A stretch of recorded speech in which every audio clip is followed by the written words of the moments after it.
Is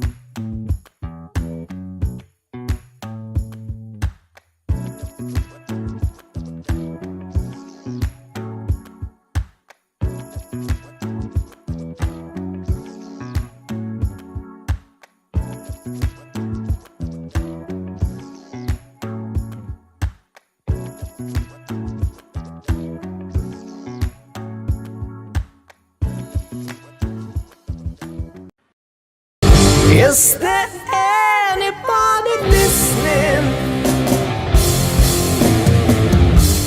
Is there anyone that sees what's going on?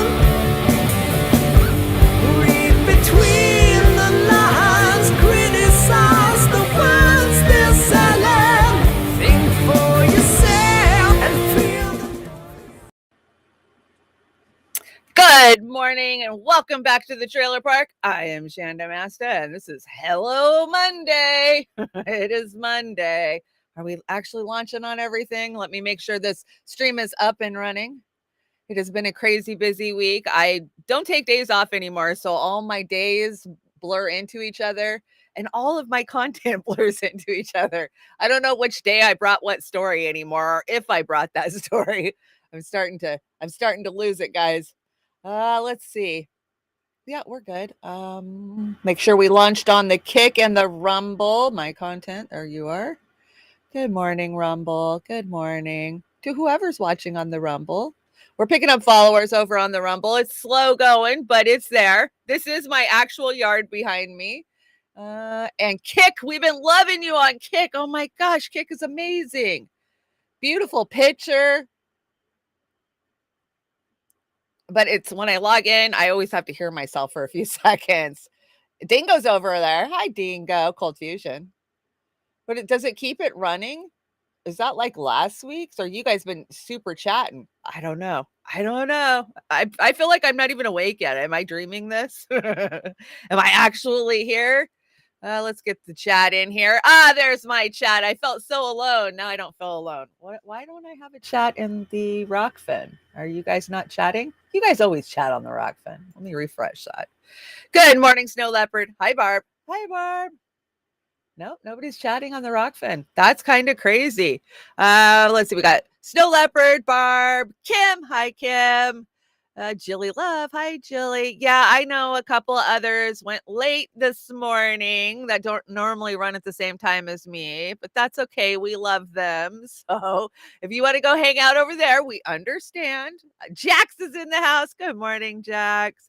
I've got a huge, huge show. I say that every day, but I swear I just keep throwing content on the deck till like right when I go live. I have a 60 slide deck and it is dense too. I'm not just filler, like every single slide is going to be, a deep dive. So we're just going to get it started. It's Monday. How's everybody's Monday? You love the garden pick? Thanks. I've been out there. It looks so much better now because it's just, it's gone crazy over the last couple of days.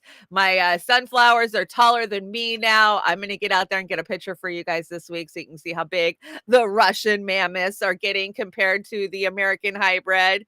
The American hybrids are only like 4 feet tall, and the Russian mammoths, they're probably going to hit 9 feet, I'm thinking. I hope they hit 9 feet. So I'm in a couple of gardening clubs where everybody boasts about how big their sunflowers are. Iris, welcome. Hi, Shanda. Where can I find the second part of the Isaac Cappy episode? It's not on Rokfin or Rumble? It's not?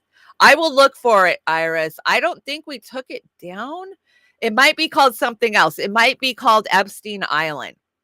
So maybe look for the Epstein Island one, but I'll look for it. It's been a while. I mean, that was a couple years ago. So poor Isaac Cappy, rest in peace. I don't know what happened to him at the end, but I know that it wasn't voluntary.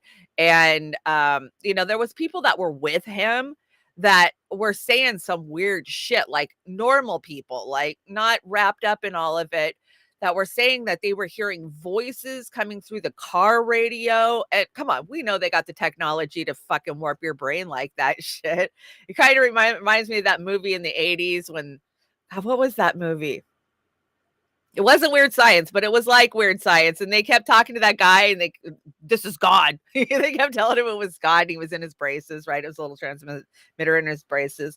So I don't know. Rest in peace, Isaac Cappy. But he validated some feelings that I had about some of those people in Hollywood, like Tom Hanks, right? It's always the nicest people, right? It's always the ones that you think are the best that are the worst. And Isaac Cappy really brought that out. There's a new Isaac Cappy. His name's not Isaac Cappy. His name is Stephen Hilton. And you can find him on Rumble. You can find him on YouTube. And basically, he's been in Hollywood for 20 years. He's a musician, but his wife, his soon-to-be ex-wife, is an actress. And I started watching their content years ago, and something's changed, and he's pivoted, and he's decided he's going to go out there and tell what he knows. And he's scared for his life. Like, half the streams I see him put up now are trying to protect himself, and people following him, just weird. Same shit Cappy went through. So check him out if you're interested in some name dropping. Because that was the biggest thing about Sound of Freedom that people have told me is there is no names. There is no names. I know, where is everybody? Tech support.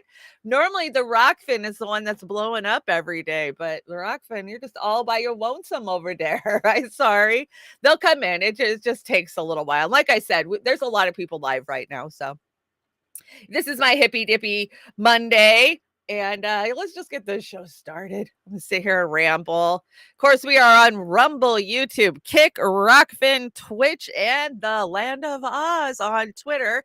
Of course, the Roar Media. Make sure you're following Roar Media. I know it's hard to follow all of the shit we're doing. And people are like finding us on one channel, but not finding us on another. I apologize. But, we work for a network, and we have our independent channels. So that's why that happens. Fair use. I'm afraid I took a big copyright strike on Saturday, and I think it might be one that will shut our channel down. And for the stupidest shit, it was for that dude that glued his hand to the tarmac, and then they had to jackhammer it off. Apparently, you're not allowed to make fun of climate activists on YouTube anymore, because they are striking down channels that ran that. And of course, I wonder if he's Hilton, Crazy Rich People. Yeah, I don't know. I don't think he's related to the Hiltons, because he has a British accent, and he's pretty down to earth, lives normal like us, like, 3-bedroom house in the middle of, far away from Hollywood. So I don't think he's related to the Hiltons, but they're disgusting. The Hilton family, oh my God, Paris and her mother, oh, they're the worst. So yeah, copyright strikes coming at us, but fair use. I try to do my best to just commentate on what I'm seeing and bring you guys what we're seeing too. That's the whole point. So I'll take the copyright strikes as long as they don't hit the channel. But this one, I'm worried they're going to take the channel down, because they took Memology 101 down for it yesterday. So I'll be doing some editing after the show if it's in there. I can't even remember what I brought, where it is. So who knows? PayPal, all the links are in the description below. You guys have been so helpful and so amazing. We have a cookbook that we are doing for a fundraiser. So to get Roar Media to Argentina, we're going to go to Argentina and observe their elections in October. Fingers crossed. Fundraising goes well. But we're starting a cookbook, and we want your guys' recipes, photos, ideas, and a name. We need a name for our cookbook. So I think Amber and I are going to come together, probably do a show and break that all down for you. Jax, thank you so much. Super chat says RBN got a strike and is banned for 2 weeks. Fuck, motherfuckers. What was the strike for, Jax? Do you know? Do you know what the strike was? The Hiltons. That's hot. Yeah, I know, Gregory. I wonder what they got struck for. But that every time we open our mouths on YouTube, we're running the risk of losing our channel. And us here, we started out on a different channel. Of course, we were Christine the Natural Progressive, the channel is The Natural Prepper. The channel is still there. If you followed years ago, you're still there, but make sure that you're still followed. We love Christine. I would love to get her back on the show. Her and I haven't had a chat in a while, but we love to come together and just chat.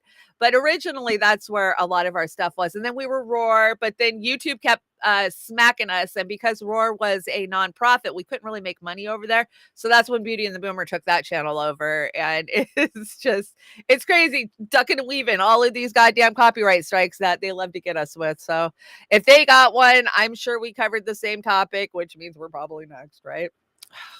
Trailer Park Pundit needs your help. Yeah, I'm trying to get to the land of Oz, and as you guys know, my car has decided it's time to die, and all the deets are in there. All the links to everything are in the description below, including some of our old content, and of course, Joey's coffee.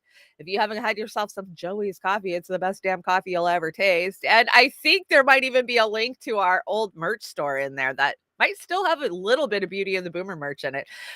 I didn't like the quality of the merch in that store, so we're going to build a new merch store, but we've been looking like who's cost effective, who's using, union labor, but it's, the quality of the clothing, if you wash it once or twice, is the logo going to fade? Because that was the problem with the last one. So I will get there. I promise. I've been busy. Okay. This day in history, a lot of shit happened today. So much I had to do 2 slides. So Walt Disney opened his theme park in Anaheim, California, 1955. Oh, long time of being predators of children, right? And of course, oh yeah, American civil rights leader, politician John Lewis, who helped lead the march that was halted by police violence, of course, passed away at the age of 80. You know, I actually met John Lewis at the DNC convention in 2016. I was in, I guess it's probably like the Commons down by City Hall in Philadelphia. And here comes John Lewis just stomping through the crowd. And it was early, like there wasn't a lot going on. It was, I don't know, probably 9 or 10 o'clock in the morning. I looked over and I was like, holy shit, that's John Lewis. Back then, I was still a cog and still asleep. And oh, he's the greatest thing. I would love to meet him. And I just remember his hands were massive. Like he put his hand out, and I was just like, I was almost shocked at like, what they say about hands. I'm just saying, but we put pressure on him because he was a super delegate, and we wanted him to get behind Bernie. How can you say you stand with civil rights and you were out there marching in Selma, Alabama with Martin Luther King, and then of course they had the whole virtue signal in 2016 where they all marched across the bridge? You remember that? Oh yeah. Anyway, so we were just like, how the hell can you support Clinton when Bernie is running on everything you say you support? And he was just like, oh yeah, I know. Like, I'm not changing my vote. Oh, let's look at the birthdays. There was a couple of birthdays today, of course. The queen consort. It just says queen on the thing. I'm like, wait a minute. She's not actually the queen. She is the queen consort. But Angela Merkel and President Snow. President Snow's birthday is today. And who remembers Phyllis Diller? I know some of you remember Phyllis Diller. I definitely remember. That was kind of a crazy moment. Do you guys know there's going to be a second Hunger Games or second series to Hunger Games? And it's going to go back to the very first or the second Hunger Games where President Snow actually won it. So I'm kind of excited about that. I've always enjoyed the Hunger Games series, but we read the books in our family before the movies. So that makes a big difference. It really does. Okay, a couple more things that happened today. 2014 Malaysian Air Flight 17 crashed in a territory of Ukraine, killing 298 people. A Dutch investigation later determined that the aircraft was shot down by Russian-made surface-to-air missiles. 2014 plane goes down in Ukraine. Knowing what I know now, do I believe that? I don't know. I don't know what I believe anymore. I know that's what they're trying to tell me what happened, but just seems like coinky dinky timing. 2009, American journalist Walter Cronkite, who was the longtime heir of CBS Evening News with Walter Cronkite, died at 92. Wow, I remember that, but boy, he lived for a long time. 92, man. If you can get to 92, you've had a good full life, right? I know a lot of the boomers out there, you grew up watching Cronkite. I know my mother and my father did. They always talked about it, right? Watching the propaganda come across for the Vietnam news. He was a good slinger of the propaganda. And 1998, the United Nations completed the statute establishing the International Criminal Court, the ICC, which begins setting 4 years later, which doesn't mean a goddamn thing because we don't subscribe to it. No, Russia don't subscribe to it. Like, what is the fucking point, right? What is the point? We rule the United Nations, so does it really matter? Doesn't really matter. Okay, that was this day in history. Yeah, you got a lot of them. Yes, Walter was a good slinger of crap, right? But we didn't know it was crap back then. My mom just, she grew up on Guam. They were stationed on Guam in 67 till 69. So, and she had 4 brothers, older brothers that were all stationed in Vietnam. And so, I mean, the impact that the Vietnam War made on my mother and her whole entire life is, I mean, it's palpable. I can see it. I wasn't even born, but I understand because of the way that she described it to me and always talked about it. And yeah, they would gather around the TV every night to get a body count from Walter Cronkite, right? We don't even get body counts anymore. And we're going to talk about that because I got a huge Ukraine section. But I told you guys I'd get you a weather update. And Ryan Hall has been posting, but you got to go to his lives because they pop up in the lives just like ours. So if you're digging through our page, sometimes some of our stuff has been uploaded as a video. Sometimes it's been uploaded as a live. So you just got to kind of go through all the different tabs to find it. So I found me a update from Ryan Hall, y'all. I think he's the best weatherman in the country, hands down. And he's independent. So let's hear about hurricane season. Where's all the hurricanes? It's hurricane season. We haven't seen any yet. Don't worry, they're coming.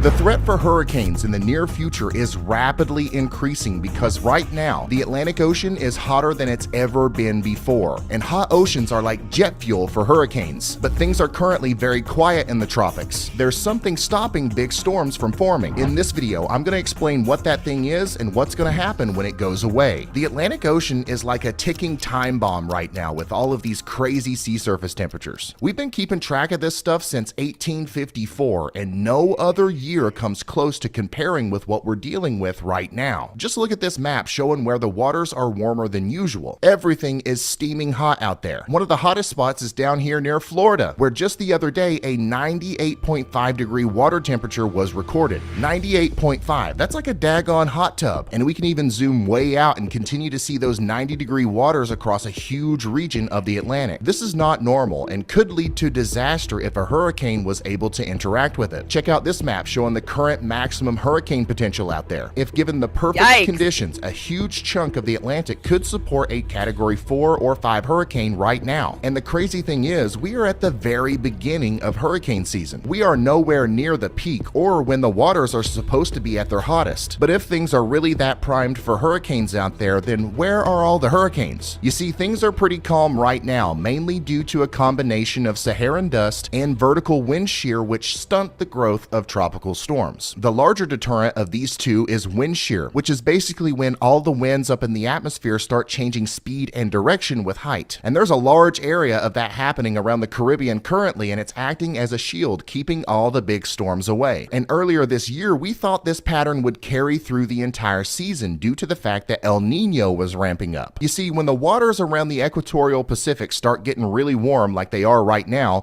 we call that El Nino. And with El Nino, you'll get a bunch of storm activity over here in the Pacific, leading to a lot of hostile trade winds and wind shear in the Atlantic. So with the forecast calling for a strong El Nino just a few months ago, it was seemingly safe to say that this wind shear would continue, therefore leading to an average or slightly below average hurricane season. But things are starting to change as new forecast data is coming out. We're still going to have an El Nino, but it's looking less likely that this one will become excessively strong. The waters in the Pacific might only get moderately warmer than usual, leading to less frequent storms around the equator, and therefore less overall trade winds and wind shear. If these upper air winds calm down even for a little bit, our ticking time bomb could explode. And I think that's more likely to happen with a weaker El Nino in place. Any storm that's allowed to form in this environment will likely turn into a monster and cause big problems for whoever it comes into contact with. So yeah, big bombs. I used to live down by Baton Rouge, so I understand the the way that hurricanes come in. And I saw somebody in the chat say insurance in Florida is insane. Well, let's look at those states that border, right? Here, there's a map right here. This will work. You got Mississippi, Georgia, and Florida and Louisiana, right? All right next door to each other, all in that zone that's supposed to be the most impacted by climate change, right? Global warming. And obviously the water's getting warmer down there. We have the massive algae blooms that are just killing off. We're having a mass die off down there. I already knew that the water, I heard that the water had hit like 98 degrees this week. That's insane. That is a hot tub. That is truly a hot tub. And living in the Northwest, our water is 62 degrees. Sometimes it goes up to 42 in the summer if it's really hot. So for me to wrap my mind around that, that's insane to me.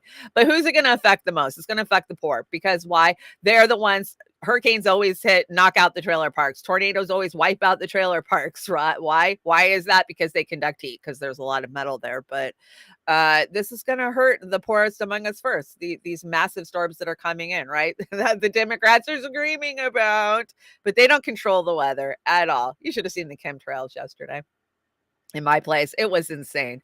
Massive chemtrails. Oh, why did it take my face off? It like cut half my face off. Well, you'll see. This is Dabu 7. Do you guys know that a massive earthquake hit Alaska yesterday? I'm close to Alaska, so I wake up and I don't know anything about it. I see a message from Jilly 5 hours later that says, "Hey, huge tsunami." I'm like, what? Because I literally live 3 miles from the Strait of Juan de Fuca. So it's like a bathtub. It's going to funnel through our strait. If any earthquake goes on in Alaska, we are in danger down here on the tip of Washington State. I would have been dead. Like, I don't even hear our sirens, the the tsunami evacuations. I don't even hear them, and I live close to the water. It's crazy. But let's look at this earthquake, see what it was. Tsunami warning. Evacuate. Alerta de tsunami. Evacuar. Doesn't look like anybody's running.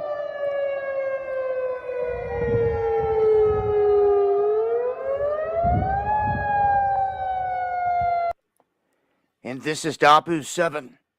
You can see here, there has been a massive quake strike right off the coast of Alaska. I'll take us over here to the earthquake map so you guys could see here where it's situated. Those alarms were going off around Kodiak. And you can see this is south of Sand Point, listed as a 7.4. I believe USGS has this listed as a 7.2. This is a monster quake. That is pretty big. And they have tsunami warnings in effect here, saying that the waves should be affecting areas, well, anytime now. This happened overnight, some hours ago. As you can see here, 2:48 a.m. The West Coast could be seeing some of these waves incoming already. So, with a big quake like this and the ongoing swarming, we're going to keep an alert out here for more quake activity. Yeah, we've had a lot of quake activity. Amber's really good about reporting on that and keeping an eye on it. Of course, we live on the edge of the Ring of Fire. We have not only the San Andreas Fault that runs up, but we have the Cascadia Fault. Literally, the Cascadia Fault runs about 3 miles to the east of me. It goes right down the middle of Main Street in my town. And yeah, I'm scared of big earthquakes. We are sitting on a loaded spring up here on the Pacific Northwest that is past overdue to launch our asses. And it's happened before. It will happen again. And we're not prepared for it either. I actually sat through our FEMA, our emergency management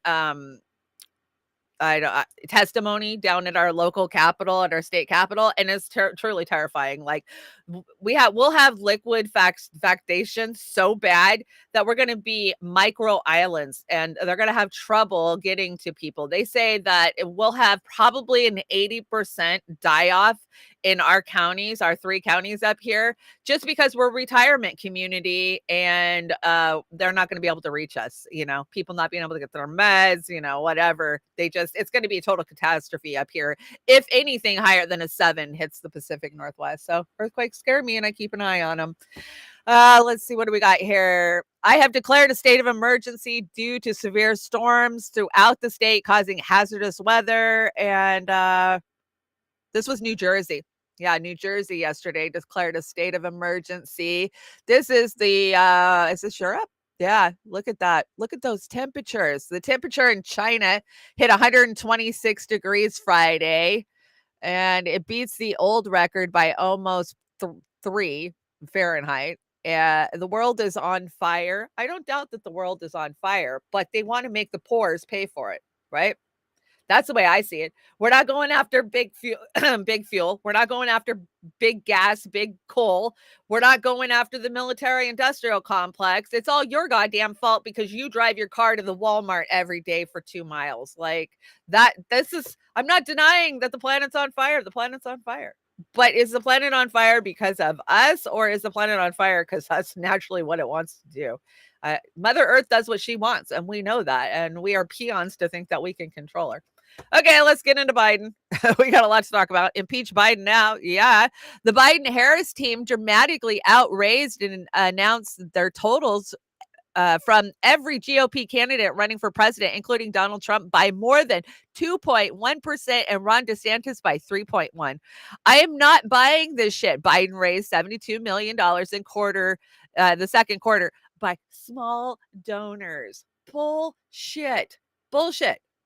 No small donors, no Bernie people are love bombing you, and we freaking know it. We know it, and it's a complete lie. But hey, they got to pretend and spew their crap, right? You're from Cascadia too, Shandog. You plan a pretty picnic, but only DARPA controls the weather. Yes, only DARPA controls the weather. You guys know that, and that's what I love about it. I can have a conversation with you. You understand what I'm saying. I tell my brother that chemtrails are real, and it blows his mind. And this is a college educated man. Like, oh my God, you're such a conspiracy theorist. You don't know what the difference between a chemtrail and a conch trail is. That's a conch trail up there. I'm like, no, it ain't. No, it's not. But someday people will look up and understand that we knew what the fuck was going on. Okay, more from Biden. This is how lost this guy is. Ugh.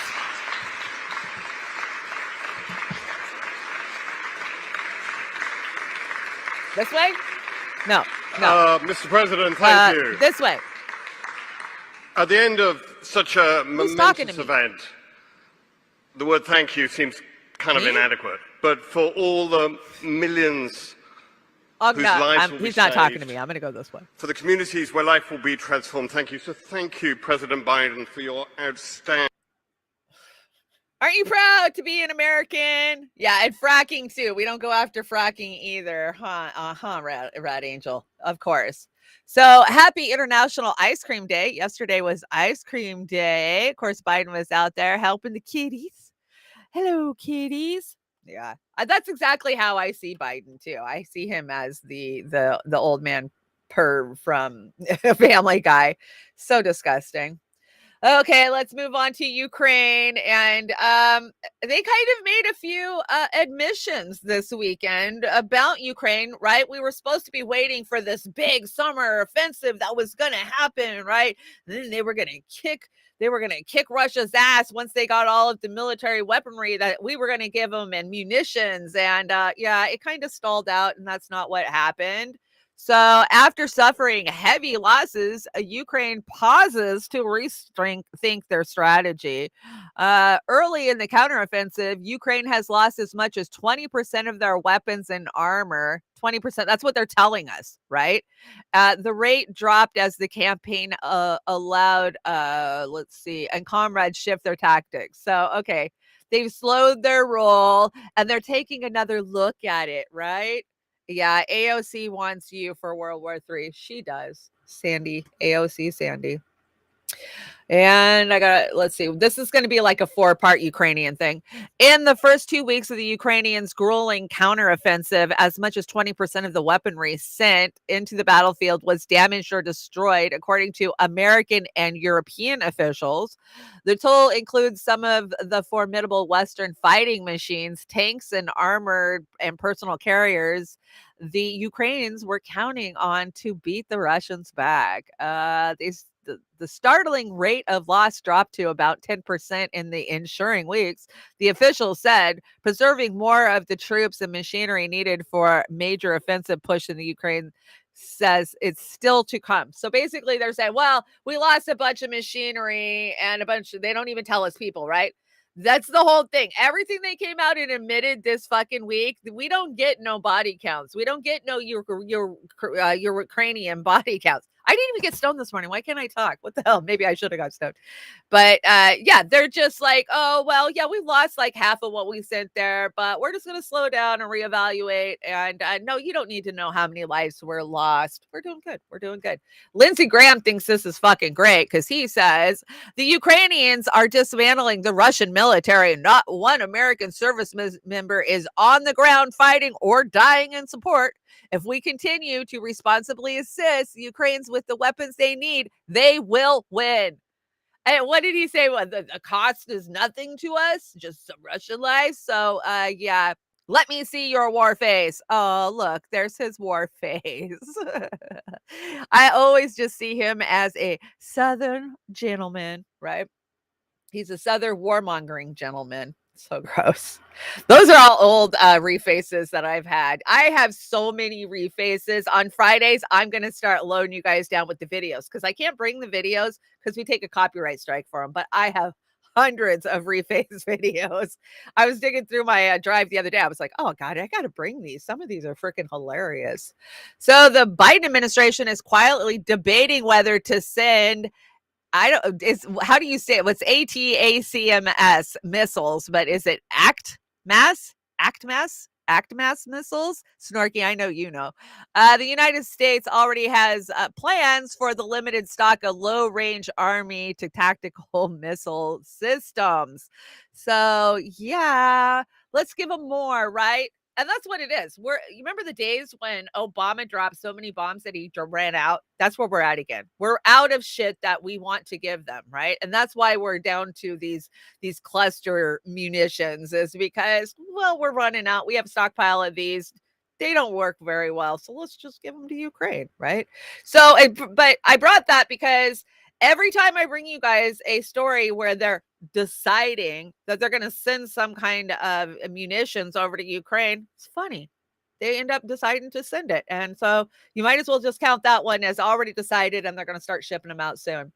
This is not going away. On Saturday, I brought a lot of great breakdowns of world leaders and former world leaders. And if you're listening to what they're saying, the NATO allies, they're not going to stop. They're not going to done until either Ukraine is completely annihilated and Putin gets a completely broken territory back to rule, or they do a regime change, right? Because that's ultimately what they've been after. That's what this is all about.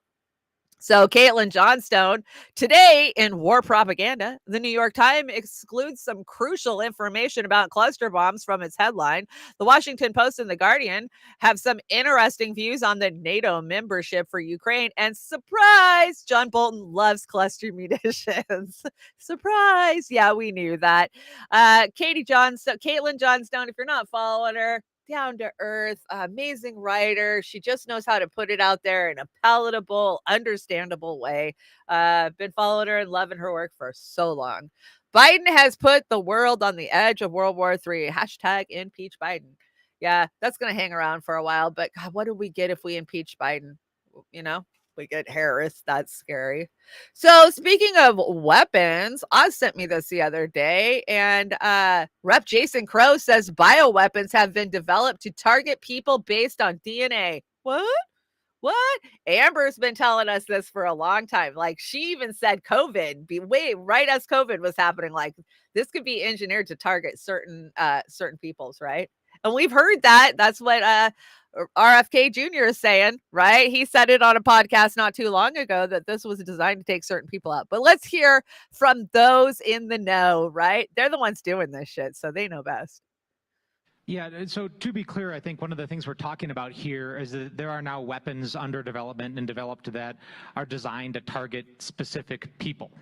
Right, that's what this is, where you can actually take someone's DNA, take their medical profile, and you can target a biological weapon that will kill that person or take them off the battlefield or make them inoperable.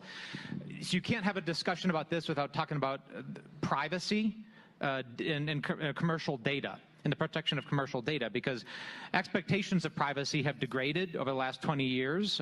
Young folks actually have very little expectation of privacy. That's what the polling and the data show. That's what they and want. people will very rapidly spit into a cup and send it into 23andMe and get really interesting data about their background. And guess what? Their DNA is now owned by a private company and can be sold off with very little intellectual property protection or privacy protection. And we don't have legal and regulatory regimes to deal with that. So we have to have an open and public discussion, and this is going to have to be a political discussion about what does the protection of healthcare information, DNA information, and your data look like, because that data is actually going to be procured and collected by our adversaries for the development of these systems. So there you go. It doesn't matter if you want your data not to be given out because it's already out there. And the kids nowadays, they're just like, what? I want them to track me. I'm not doing anything wrong. One day they're gonna regret that, right? How gross that they can just track you down by your DNA. It's a scary world we live in. How's the chats doing? I see people starting to roll in slowly. Hi, Dingo. Gregory's here. Hi, Jim. Good morning over on the Rokfin. The Rumble's up, but I don't see anybody chatting over there. And the Kick is hanging out too. I should start bringing up the Land of Oz, but there wasn't really anybody hanging out there. Choosy says, if it wasn't for Ryan Hall's palette of Dasani, then his head would fly off.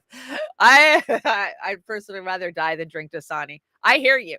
I've ran a lot of convenience stores in my life. That's what I did for like at least 10 years. And there's a four corner that I literally ran every convenience store on all four corners.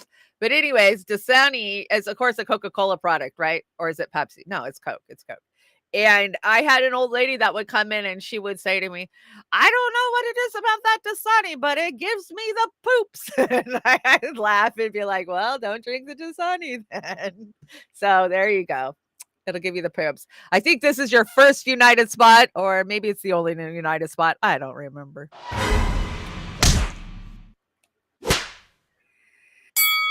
Hello, everybody, and welcome back to America Last. I'm your host, President Obama. Damn, hey, my buzz is not working. You hear something, Joe?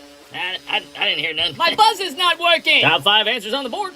We asked 100 Democrats, how do you make America great again? Hey, my buzzer isn't working. Show me my buzzer isn't working. All right, Joe, we asked 100 Democrats, how do you make America great again? Give money to Ukraine. Show me give money to Ukraine. All right, Dr. Fauci, we asked 100 sniffing babies. Joe, it's not your turn. Oh, sorry about that. All right, Dr. Fauci, we asked 100 Democrats, how do you make America great again? Fear. Show me fear. Fear. All right, Mike, we asked 100 Democrats, how do you make America great again? It's not my concern. Show me it's not my concern. All right, Kamala, we asked 100 Democrats, how do you make America great again? Reduce the population. Show me reduce the population. She said that this All right, week. Nancy, we asked 100 Democrats, how do you make America great again? Drinking. Lots of drinking. Show me drinking. Lots of drinking. There you go. That's how you make America great again. Depopulation. Yeah, she said it. Was it Freudian? Fuck no. It's never Freudian, guys. They have to tell you the evil they're doing. That's the rule of the universe.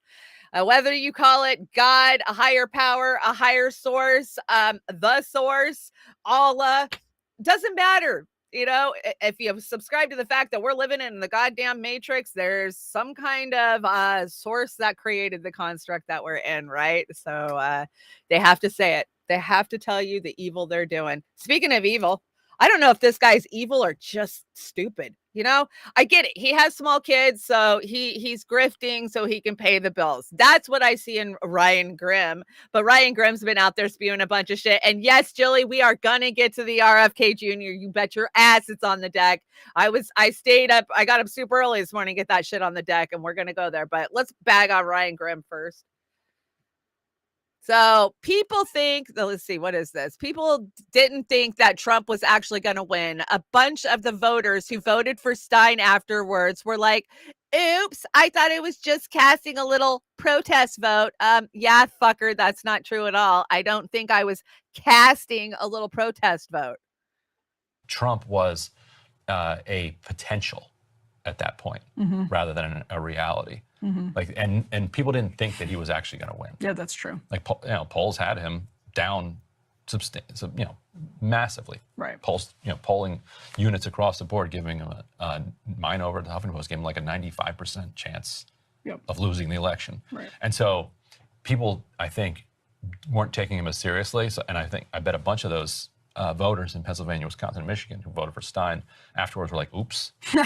I thought I was just casting a little protest vote. I didn't actually want. So I think some of them were people like, who didn't vote. I think some were like, Oh yeah, blame Trump the people that didn't and Clinton participate. are both awful, and I don't care that I gave up my opportunity to vote against Trump by voting for Stein. I don't care. Like, there's lots of those. But I bet there are a bunch who afterwards were like, oof, if I could do it over again, knowing that Wisconsin, Michigan, and Pennsylvania were going to be close, like they thought those were blue states, blue wall was secure, that they would go back and vote for Hillary.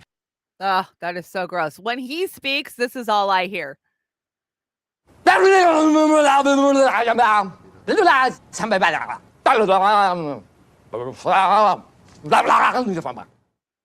I'm going to take copyright for that, but it's so worth it because that's exactly what he's saying. Just gibberish bullshit. I would bet that a bunch of them would say, oops, well, you would lose that bet, mister, because we don't regret it. No, stop saying that stuff in the background. We don't regret it. I don't regret my vote for Jill Stein. Not one goddamn bit. Yeah. I knew she didn't have a chance. And yeah, I knew they'd lie about the overall numbers just like they did, right? And this is where I feel so discouraged for Cornell because, with all the infighting with the Green Party and all of that bullshit and they're being corrupt on their own, at the end of the day, the machine is never going to let a third party rise up to a percentage where they get federal funding. It's not going to happen. And if it happens, they are going to control the opposition. It's all about controlled opposition, right? I feel like Howie Hawkins was controlled opposition. Comrade Misty, okay, so Fiorella Isbell says, imagine still believing in the U.S. electoral system, and further, imagine still thinking that the U.S., an empire in decline, is going to vote its way out of this and free fall from within the system that is leading to its eventual demise. And Misty answers, I'm so fucking tired of this game. It's exhausting. What the actual fuck is it going to take before people recognize that electoral politics ain't it? What's it going to take? Well, it takes them getting on board with a candidate and then their candidate getting stomped on. I say that because I'll never forget. I was organizing a rally for Kratom at my local state capitol. I was sitting down talking with our elected representatives. You can't ban Kratom. This is the reason why. It's helping so many people, blah, blah, blah. And I came together. Back then, of course, I was inside the Dems and I was a diehard Bernie person. But Kratom really brought a bipartisan group of people together. And that was the first time I really organized outside of the political space. So I had a Ron Paul people there. And they were like, oh yeah, we fell for it with Ron Paul. And then I had another one like, oh yeah, I supported Nader. So it seems like there's just generations of people getting burned for what they think is a grassroots candidate, right? And then they back off from politics. Like, step up, get involved, realize it's fucked up and rigged, and then they give up and they back off, right? And they move to other things. And that's what I really learned by organizing with other people. What is this? Oh God, this is hilarious. Treasury Secretary Janet Yellen dined on psychedelic mushrooms in China. Oh, are you on dope? I wonder what she saw. Did she see her evil self? I don't think so.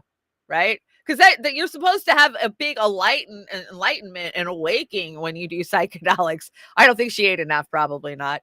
Maybe she saw her friends hanging out in hell. Who knows? But you don't see her changing her tune. So I kind of think that's not it. She probably just went and hung out with the elite lizard people. That's probably my guess. MSNBS We have a lot of data showing that our economy is doing really well, but America's just not feeling it, Chris Hayes explains. Yeah. And of course, Oz the Boomer says, say a lie enough and not going to work this time, Chris. Yeah, we're not buying it. These stupid fake ass numbers that the Biden administration is rolling out there. Oh, it's the best economy we've ever had. It's the best recovery we've ever had. It's the best unemployment we've ever had. Nobody is suffering. We've pulled children out of poverty. That is a fucking lie. That is 100% a lie. You tell that to the 60 cars that line up every Monday morning at my local food bank 2 hours early to get themselves a little tiny box of food that'll last them 2 or 3 fucking days. You tell that to those people, you lying fools.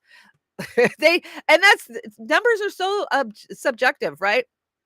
They can just tell you a number and hey, that's supposed to be the number. This institute told us that this is the number, so you got to believe it. That's where we're at, and I don't believe it. I know because I'm living it. It is a smash and grab for everything they can get of the middle class. This is the pilfering of what's left of the middle class. You got some equity in your house? We want it. You got some, 401ks? We want it. They're going to take it all because you will own nothing and you will be happy. And that's coming sooner than you think, right? We're 7 years away from owning nothing and being happy. They're getting us there, right? And how are they going to get us there? A combination of different things. Population controls, social controls. Yeah, your social credit score is coming. I feel sorry for those of us living in Washington state because we're paying the highest gas prices in the fucking nation. Washington drivers are still paying the highest price to fill their tanks in the entire country. Now, 43 state lawmakers are calling on Washington State Department of Ecology to step in and help bring gas prices down. Yes, we're tired of paying $5.50, almost $6 at the pump in Washington state. And I had another meme on here that had Inslee. If you don't know who Inslee is, Governor Jay Inslee, of course, he's a Democrat who's been in control of our state since 2016. Because, hey, us Bernie people fucking elected him. We got out there, we campaigned, we grassroots campaigned for him. The one time I met him and had a conversation with him, he was rude and dismissive when we were asking him to change his superdelegate vote. Remember, he was a super delegate. To Bernie Sanders, he was just like, how dare you get out of my face? I mean, but help me get elected. I mean, and we did. We absolutely did. So yeah, man fucks entire state and smiles. Pornhub, there you go. That's exactly what he's done. And he's not running for re-election. No, we have our, who I thought was a decent person for a long time, Bob Ferguson. He's our attorney general. Some of you may know him because he single-handedly has been taking Trump on all these years and suing the shit out of him. And yeah, he sued a couple of big pharmas and pulled some class action lawsuits that are important. But he has got an Orwellian fucking surveillance bill out there that he wants to shove down our throats. It's scary. And I'll be campaigning actively against him. Let's talk about climate. This guy here, he is going to save the world. This is John Kerry.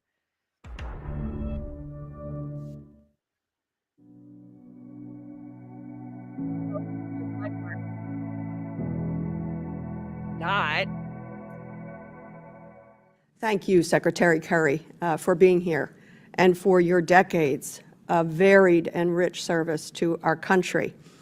As you point out, and as the world knows, the climate crisis is a global problem requiring global solutions, international cooperation. So you are extraordinarily well suited from your passion for this subject, for your passion for this country and our world, to be in the role you're in.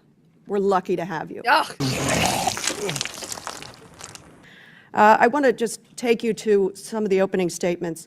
And I wonder what your reaction was. I think at some point someone called you that you were carrying a far-left radical agenda. He is. I have to admit to you, if anybody thinks it is radical to care about the protection of this planet for future generations, sign me up.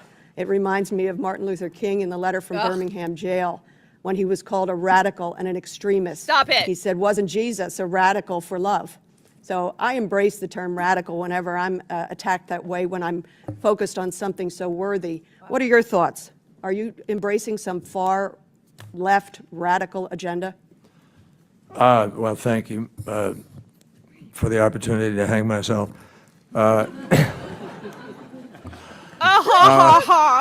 my God, bro! Is dick riding all you do? No, like, you literally got that nigga dick in your mouth right now. I see it. Memeology, and that's why you guys take a strike, because you go there, and I love it about you. Oh, well, how nauseating was that? I'm sorry to make you guys sick on a Monday morning, but if I had to watch it, you had to watch it. And to compare yourself to not only Martin Luther King Jr., but fucking Jesus, that's the problem with these fucking Democrats, right? They just virtue signal. They are the best, right? But we see climate activists out there all week doing stupid shit. They're laying in the road. They're gluing their hands to the tarmac. They're destroying famous art. But this is what they should be doing. And hopefully, if this one's got music in the background that'll get me punked. I know I already got punked for the Ryan Grimm, but let's see if I can get this to play without taking a copyright strike. Oh, it worked. It worked. I figured out how to mute these. Look at that. They're spray painting the boats. That is what you do when you want the attention of the elite. This is what pisses the elite off. Not when you glue yourself to a road. They could give two shits less about that. But this right here, oh, look, he's taking the hose to him.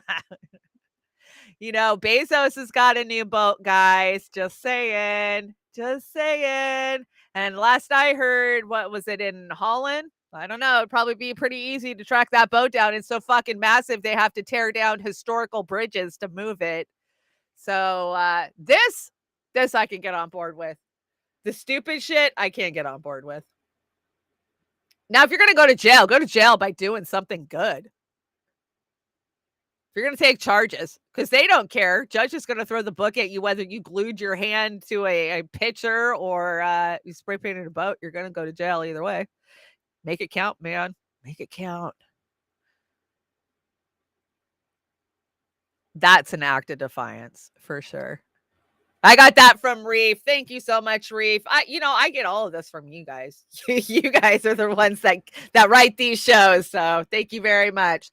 Okay, moving on. Like I said, we got a huge deck, and I don't even think we've made it through a quarter of it yet. So Marjorie Taylor Greene warns Joe Biden is trying to finish what FDR started by trying to address problems related to rural poverty, education, and medical care. She warns it's similar to what LBJ passed with Medicare and Medicaid. Oh my fucking God. God forbid that the old people and the poor people got some shitty medical under LBJ, right? Because LBJ wanted to give everybody medical, not. And to compare Biden to FDR, yeah, maybe because he dupes everybody like FDR did.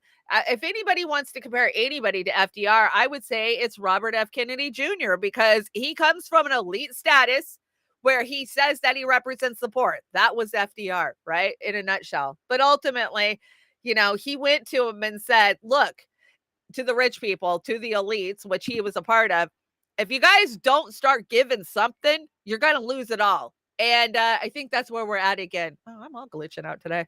So Marjorie Taylor Greene, sometimes she says some stuff that's okay. Like, okay, I'm glad she's getting it out there. But most of the time, she's just saying batshit crazy stuff like that, comparing Biden to FDR. Come on. So when she's not busy calling out the Biden administration, she's doing hip hop videos on the side. Have you guys seen this?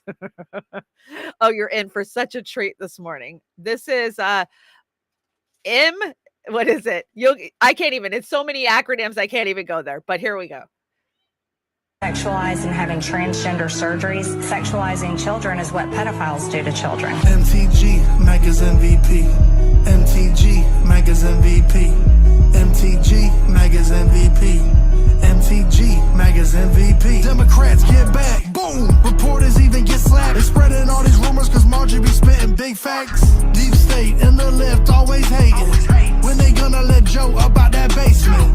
Marjorie, I really love what you do. Keep calling rhinos out. No one does it better than you, huh? A real businesswoman AOC's a featherweight, a southern belle, a little hood, watch her shake and bake.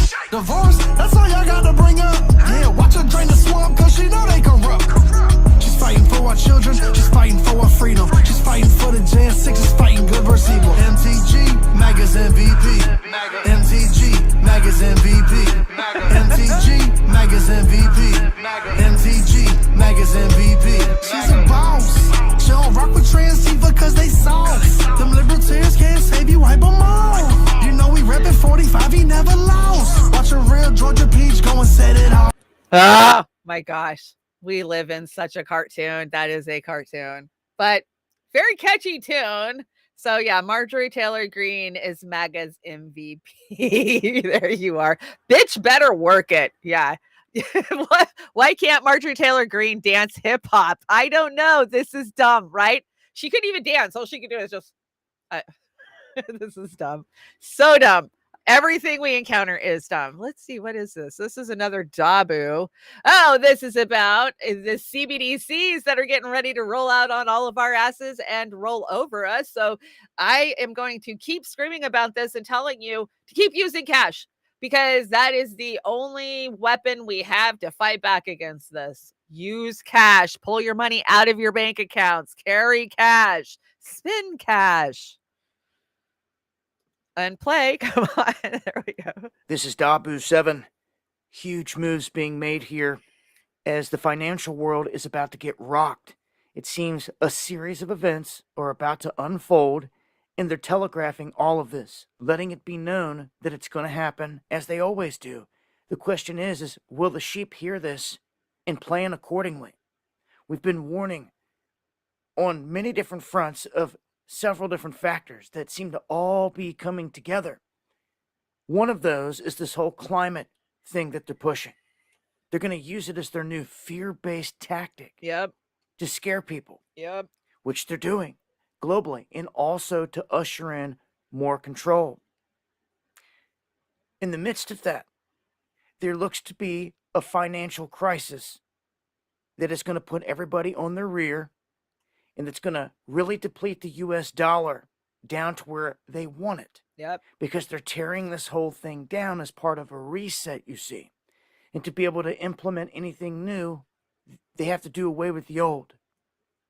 So that is very much part of this global great reset that Jamie Dimon, Bill Gates, and all these wealthy goons are a part of.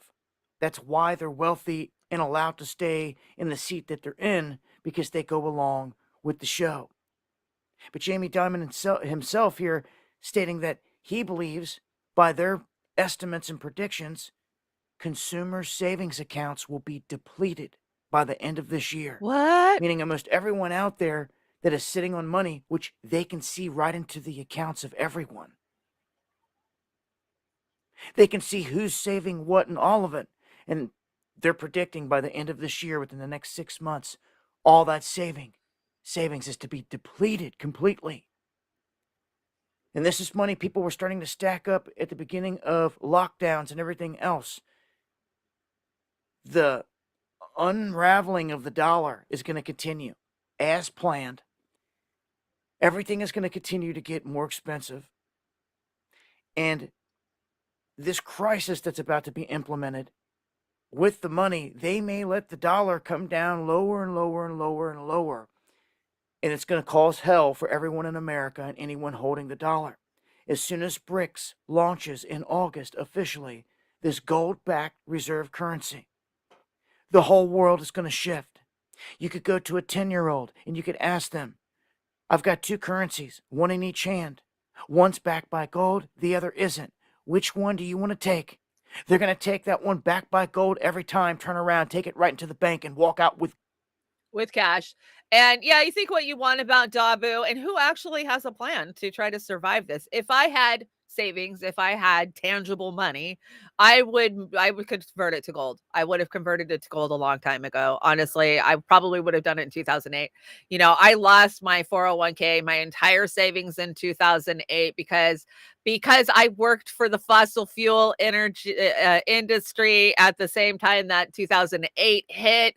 It took our company, which was a 125-year-old oil company, and destroyed it. And so I was living on unemployment, looking for a job. Jobs were not easy to find 2008 because it was the great explosion of the housing bubble. And I cashed out my 401k, and I pretty much gave those monsters the 3/4 of it.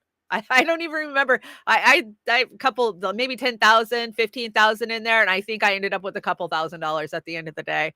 And yeah, that's what they're here to do. They're here to steal whatever they can. And what's left? What's left? They got your houses in 2008. Some people have recovered and got a new house. We've got another housing bubble because Obama didn't fix the bubble. He just smoothed it over and told the banks they could do whatever the fuck they wanted still. And so, yeah, we have all of these financial bubbles out there because we're lied to about our financial markets so badly that when they pop off, it's going to take a lot of people out. So, and of course, we have the CBDCs come in, and we're hearing Russia's getting ready to launch one backed by gold too. So the American dollar, man, we're in deep shit. We are, and I'm scared because I'm in the most expensive state in the fucking nation. Like, I'm thinking I need to move out of Washington State. And even though I grew up here, I've lived here, my whole entire family's here, I'm thinking I need to get the hell out. I'm not going to be able to afford to live in this state if it hits the fan here in the next couple of weeks. I mean, it's already bad, but it's going to get worse. So cash is freedom. Use it or lose it. Government is planning to introduce programmable digital currency. Beware.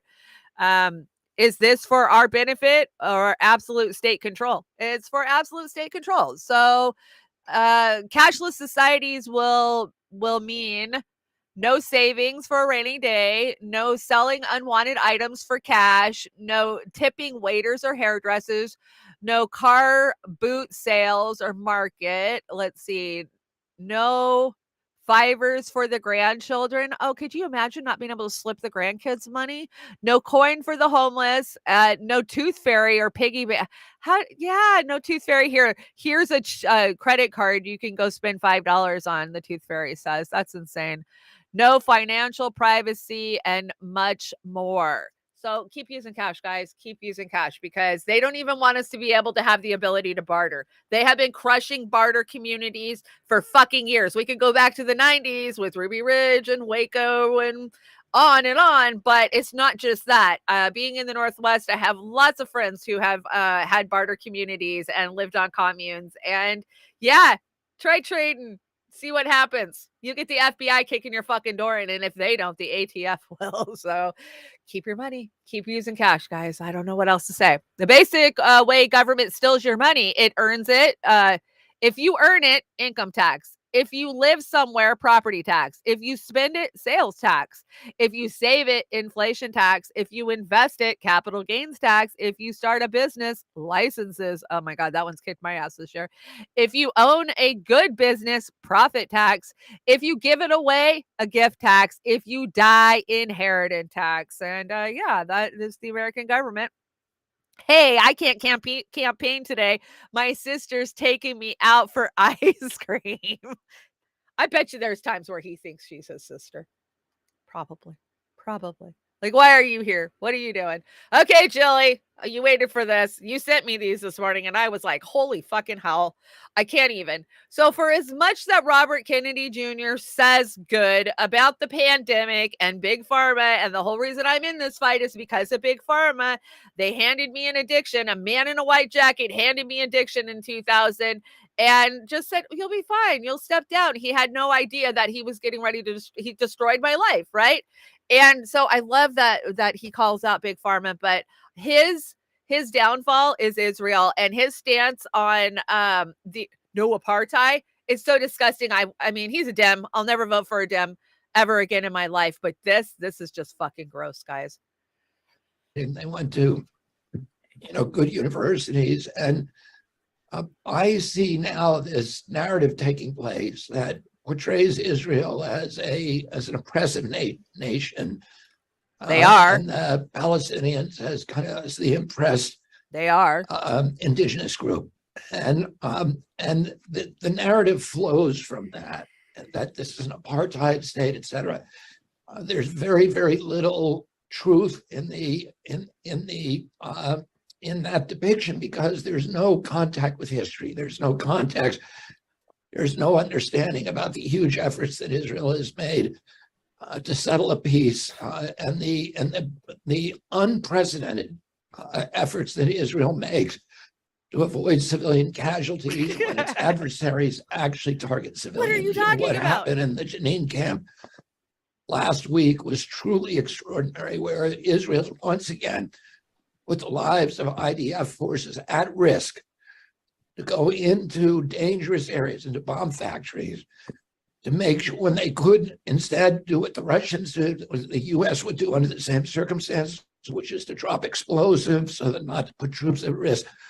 But the IDF does something no army in the world does, which is to go into those areas and put Israeli soldiers at risk in order to avoid civilian casualties. And this is a message that's not getting out to the world. It's a message that I intend as president. Yeah, well, that was about it too. Like, just shut that guy up. That is just beyond disgusting and gross to say that there's no history behind it. You are the ones not looking at history. I don't understand how a heritage of people who were persecuted and murdered can turn around and do it to somebody else. And that's exactly what I see as a Jew.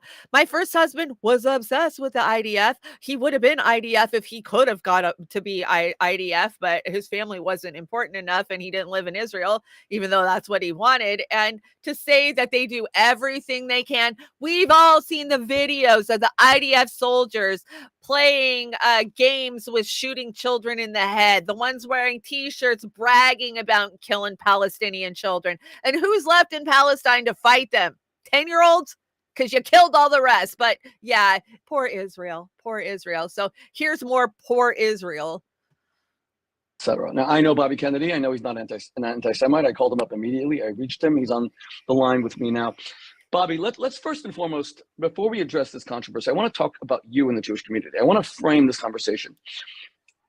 You and I had a long conversation about Israel. The next day, you came with me and you marched at the Celebrate Israel parade in front of 50,000 people. I you virtue carried signaled an Israeli flag that was twice your size. I'm a short guy. It was triple my size. Are you a friend of the Jewish community? Yeah, I don't think, well, I can tell you there's nobody who's running for president right now in either party who will be a better friend to Israel than me as president, and nobody who will articulate the moral case for Israel with the same erudition or the same persuasive power as me, because I believe it in my heart. It's core to the values that I was raised with. My father was a key commitment of my father during his lifetime, to President Kennedy, to my uncle Teddy, who played such a key role in assisting the Soviet Jewry to leave the Soviet Union during the 1980s, to get to the United States and safe harbors in Israel. And that friendship with Israel and making the case, or the moral case for Israel, will be a key part of my presidency. I want to say this. I've watched something very disturbing in the Democratic Party, Rabbi, and in the generation of my children are very well educated, and they went to, good universities, and I see now this narrative taking place that portrays Israel as an oppressive nation, and the Palestinians as the impressed indigenous group, and so I think that was the first part of that interview. Maybe I had them mixed up, but that is just so gross. It's so gross. I will be the best friend to them. Do you guys remember in 2017 when Houston got that record flooding? Like, remember the nursing homes where there was old people literally sitting up to their necks and no power and dirty water for fucking days? Ted Cruz was on vacation or some shit. I don't know. But do you know that in the relief packages that they rolled out shortly after that to help citizens, that they could apply for some kind of FEMA relief, you had to sign a fucking contract saying that you would not talk shit about Israel. And if you did, that but you had to pay the loan back or they could take the loan from you. I mean, ultimately, when it comes down to the tyrannical government that controls us, it's Israel. It's Israel. At the end of the day, it's Israel. Their kids get free college. They get medical all the way around, not just access, but they actually get, Medicare for all. And how is this paid for? By the millions and millions of dollars that American taxpayers are sending over there. And I don't think that we have any true BDS elected representatives anywhere in our government. We have a few that like to lie so they can get there. And then once they're there, they pivot and they support Israel every freaking time. So looks like apartheid, smells like apartheid, then it must be apartheid. And let's see, Robert F. Kennedy Jr., the case for Israel, Tuesday, July 25th at 8 p.m. in New York City. Yeah, Kennedy, Israel. So gross. So gross. So yes, he's pushing back, right? In his campaign, we're going to see a big push for it to be almost outlawed to be anti-Semitic and even question anything Israel's doing, right? You're an anti-Semite. I don't know how many times I've been called that as a Jew in my life, just because I straighten my hair. I promise you that, yeah.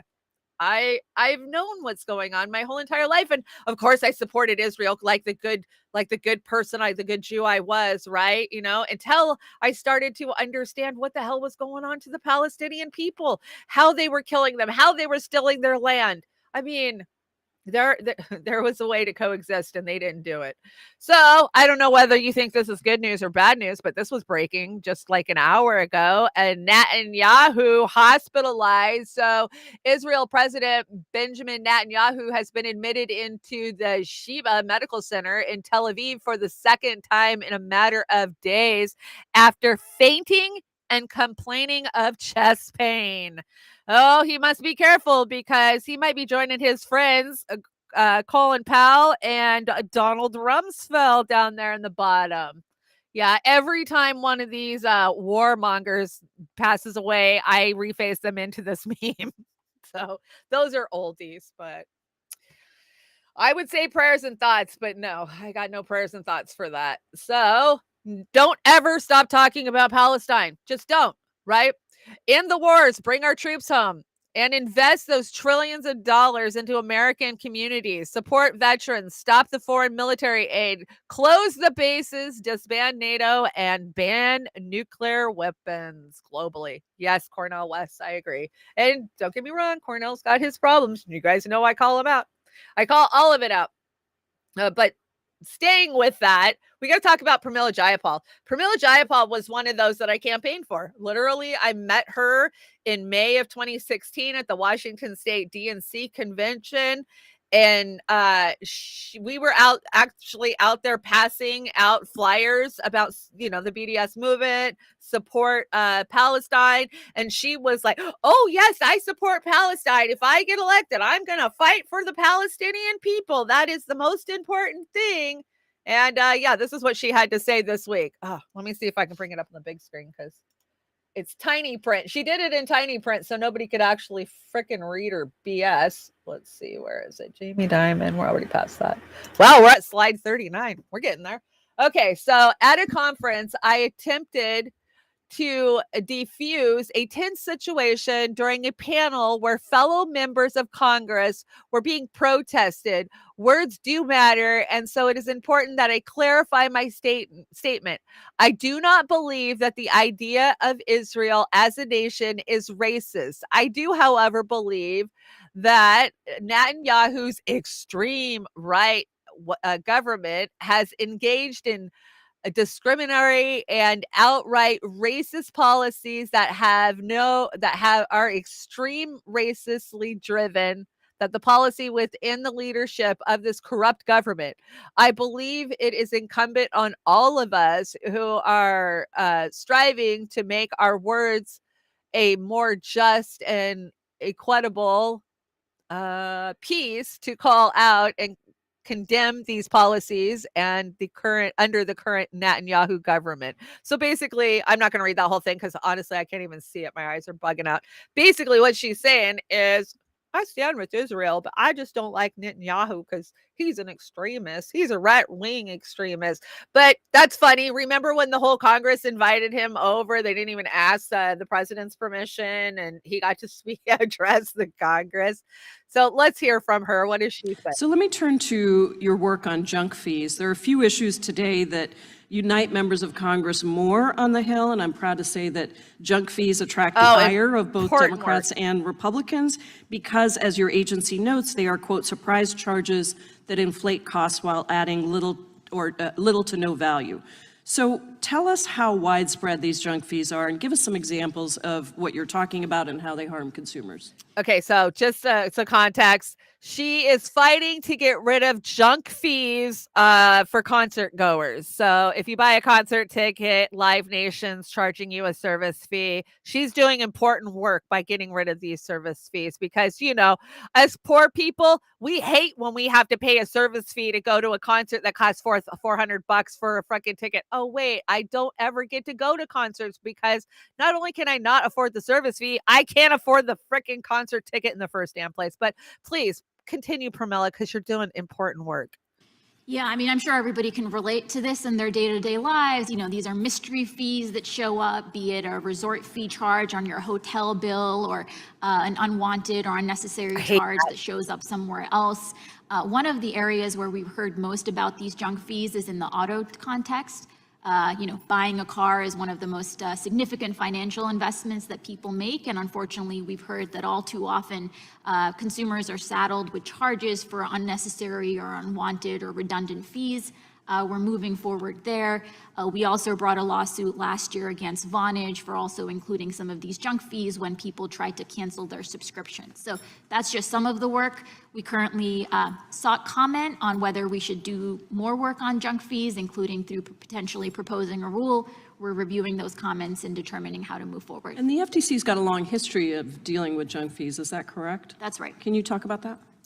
So again, in the auto context in particular, I mean, we've gotten hundreds of thousands of complaints about this. We've brought dozens of lawsuits addressing junk fees that consumers are saddled with when trying to buy a car.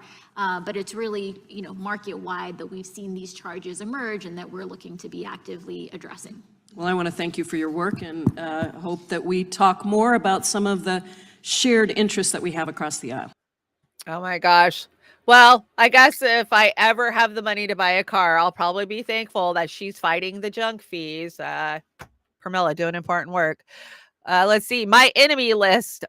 Donald Trump. Let's see. Ron DeSantis, he's crossed out. Tucker Carlson. Mike Pence is crossed out. Libs of TikTok. U.S. citizens and stairs. Elon Musk. RFK Jr. Balloons. And he crossed that one out. And dementia. Drug sniffing dog leaving the White House. Poor puppy. Poor puppy. Don't get into the coke house. The crack house. That's what they're calling it now. The crack house. Hey, did you guys hear? Pasta's in Nicaragua. So say what? I don't know if he's going to get some live streams out while he's there, but I will be keeping an eye out, and I know you will too. I just want him to be safe, but I love when he brings us information from other countries. Let's see, what is this? Oh, Oz brought us a Sabby Sabs. Let's see what Sabby has to say. I don't know what this is. I haven't watched it yet, so I'll be just as surprised as you. I believe that any time that you have a candidate like AOC, and Zeynep has talked about this, you have a candidate like AOC and they tell the communications director, when you write my bio, say that I'm a bartender because that sounds better. The organization is a grift. Now, they raised all this money over the years. And what has this produced for working class people? Not a damn thing. You don't have $15 minimum wage. Nope. They didn't force the vote for Medicare for all. Nope. Where did all that money go? On their website, they tell you that they train the candidates to be able to fight back against Democrat establishment. Well, if they're so well trained, why is it not happening? And the nerve and the gall for Justice Democrats to continue to ask for money from the American people when they have not produced is disturbing. And these are the things I think that people really need to think about. People are laid off because they don't have the money that they had anymore. Yep. You see, it's really easy to fundraise for an organization like Justice Democrats when you have someone in power like a Donald Trump. Oh, yeah. when the president is on the right. Not as easy when you have someone in office who is a Democrat, Joe Biden, and people see all of a sudden all this vocal energy that these politicians, the squad, had when Trump was in office. All of a sudden, it's very subdued. Rashida Tlaib doesn't even talk the same anymore. Nope. When Donald Trump was in office, she said, we're going to impeach him. Now she talks like this. I would really like for Joe Biden to try to put forth measures to also do more for the American people. I saw her response to the State of the Union address. You can't tell me that was the same person that came in 2018. Yep. All of these people have succumbed to establishment pressure. They are no longer part of the working class. And I'd even argue that they probably never really were a part of the working class when they ran in the first damn place. Excellent point, Sabby. Excellent point. I agree. It's disgusting, right? Who they are now versus who they were. I just pointed that out with Pramila, and the whole fraud squad is that way, right? And that's because the fraud squad was put there for a reason, and that was called sheepdogging. And it's the same thing that I swear to God RFK Jr. is doing. He's sheepdogging people back into the Democratic Party. And if he has a chance of winning, it's because the Dems have hand chosen him. And now I have not ruled him out as a frickin' sleeper yet, you know? He says a lot of good things. And, you know, I think we all knew about the tyranny that they pulled during COVID, right? And he's out there telling everybody that, and that's why everybody loves him. But that's a known fact. I mean, just because the mainstream media tries to pretend that it didn't happen, most of America knows it happened. So is he really telling us anything that we didn't already know? No, I don't think so. Misgendering should be a crime according to millennials. Yeah, this is scary. Newsweek says that 50% of kids polled says that, yeah, you should go to jail for mispronouncing somebody's pronoun or, you know, calling somebody the wrong pronoun. That's a scary future, right? So let's talk about the Sound of Freedom. Of course, I brought a JP for you, kind of breaking down how the media is smearing this movie, right? But let's be clear. I don't think this movie is saving any children. I think it's raising awareness is what it's supposed to do. But I've got a lot of feedback saying, well, how come they didn't name names? Why are they not calling any of these global fucking elites out? Why is, you know, everybody so excited that this is doing something? And I think what it really comes down to is hopefully it's shaking people awake to the fact that it's even happening. And then maybe we can expose some of them, but that's not what's going to happen. I mean, we just had Jamie Dimon, 5 slides up? Jamie Dimon owned Jeffrey Epstein. I've got, you know, Whitney Webb's One Nation Under Blackmail here. And then one of the ones they scream the most about is Jamie Dimon. So yeah, pros and cons. There's always pros and cons. So let's hear from JP Sears.